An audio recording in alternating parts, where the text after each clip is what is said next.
Indicator එක use කරන්න මෙහෙමයි. හරිද? මම මුලින්දම කියලා දෙන්නම් ආයෙසරයක් ඔක්කොටම.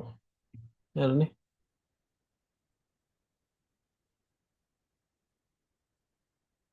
අලුත් chart එකක් ගන්න. එහෙම නැත්නම් ඔයාගේ පරණ chart එකේ නම් තියෙන දැනට තියෙන indicators ඔක්කොම අයින් කරගන්න. මොකද මේක තව indicator එකක් එක්ක දාන්න ගියාම මේක signals පෙන්වන්න නැති වෙන්න, entries පෙන්වන්න නැති වෙන්න ඉඩ තියෙනවා. ඒ හින්දා ඉස්සෙල්ලාම තියෙන indicators තියෙනවා නම් මේවා අයින් කරන්න. අයින් කරලා මම දුන්න link එකෙන් ඔයාලට ඕන නම් යන්න පුළුවන්. එහෙම නැත්නම් සර්ච් කරන්න පුළුවන්. ඉන්ඩිකේටර්ස් වල සර්ච් කරන්න. ඇතෙස් ගෝල්ඩ් ICT ගෝල්ඩ් ICT කියලා දැම්මම ඉන්ඩිකේටර් එක මෙන්න මෙහෙම පෙන්නනවා. ඊට පස්සේ ඉන්ඩිකේටර් එක ක්ලික් කරන්න. ක්ලික් කරාට පස්සේ ඔයාලට මෙන්න මෙහෙම chart එක එනවා. ඊට පස්සේ මේක settings එතකොට විශේෂයෙන් හදන්න settings විශේෂයක් නැහැ. ඔයාලට මෙන්න BE point එක පොඩ්ඩක් අයින් කරගන්න. එතකොට ඔයාලට entry එක හරියට පෙන්වනවා. ඊට settings වලට ගිහින් මෙන්න මෙතන enable breakout කියලා තියෙන එකට ටික එක අයින් කරන්න. එතකොට ඒක අයින් කරලා එතකොට ඔයාලා entry point එකයි ඔක්කොම ටික හරියට වෙනවා. එතකොට මේකේ සිග්නල් එකක් දෙන්නේ ඒ කියන්නේ මෙන්න මේම entry එකක් දෙන්නේ මෙන්න මෙතන තියෙන buy confirmation and sell confirmation හතරෙන් හතරම හරි ගියාට පස්සේ තමයි. එතකන් සිග්නල් එකක් දෙන්නේ නැහැ. දැන් අපි 15 minutes chart එකේ ඉන්නේ. 15 minutes chart එකේ දැන්ට buy පැත්තට confirmation එකයි තියෙන්නේ sell පැත්තට confirmations නැහැ. ඒ හින්දා මුකුත් දීලා නැහැ.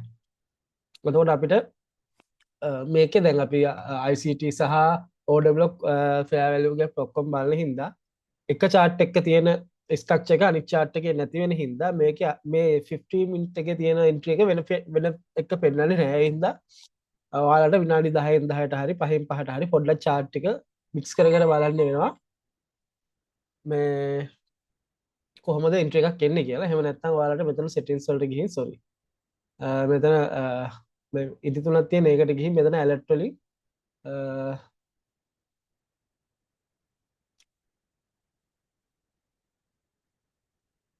sorry alert වලින් මේ alert on කියන එක දාලා මේක දීලා මෙන්න මේකේ මෙන්න මේ ටික කොහොමද තියලා ඔයාලට create කරන්න පුළුවන් alert එකක්. එතකොට මේකේ signal එකක් එද්දි alert එකක් එනවා. ඒක 100%ක් තාම හරියට වැඩ කරන්නේ නැහැ.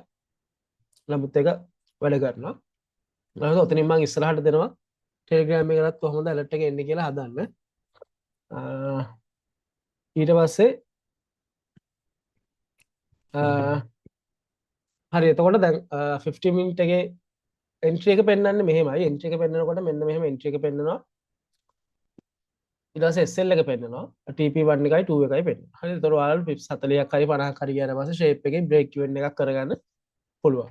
එතකොට ඒක දැන් අපි හිතමුකෝ මේක යනවා කියලා 5 minutes chart එකට 5 minutes chart එකේ එතකොට 15 minute එකේ පෙන්වන entry එක පෙන්වන්නේ නැහැ. මේකේ පෙන්වන්නේ මේකට අදාළට වැටෙන entry එක විතරයි. දැන් මේකේ previous කියන්නේ අවසානට වැටෙන entry එක විතරයි පෙන්වන්නේ. අනිත් entry label එකකින් පෙන්වනවා මිසක් ඉරි වලින් පෙන්වන්නේ නැහැ. හරිද? එතකොට මේකෙදි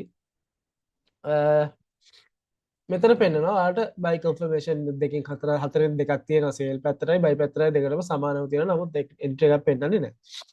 හරිද? එතකොට ඊළඟට 3 minute නම් මම බලන්න recommend කරන්නේ නැහැ. නමුත් අපි 3 minute වල අද දුන්න එකෙත් TP1 hit වෙලා තියෙනවා. මම හිතන්නේ 1 minute වලත් දීලා තියෙනවා. ඒකෙත් ආයෙක ගිහින් නැහැ තාම.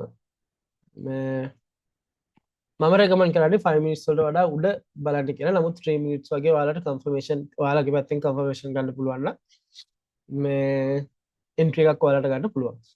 එතකොට entry ටික බලාගෙන යනකොට මෙන්න මෙහෙම මේ දැන් මේ පැත්ත 1 hour ගත්තොත් 1 hour වල buy පැත්තට confirmation වැඩියෙන් තියෙනවා නම් ඒ කියන්නේ 4න් 3ක් වගේ ඇවිල්ලා තියෙනවා නම් ඔයාලට ටිකක් wait කරලා බලාගෙන ඉන්න පුළුවන් confirm entry එකක් පෙන්නයිද කියලා. ඒතර entry එක පෙන්නුවට පස්සේ entry එක පෙන්නන channel එක ඉවර වෙනකන් ඔයාලට entry එක නොගෙන ඉන්න පුළුවන් ඕන. හරි ඕනනම් ගන්න පුළුවන්.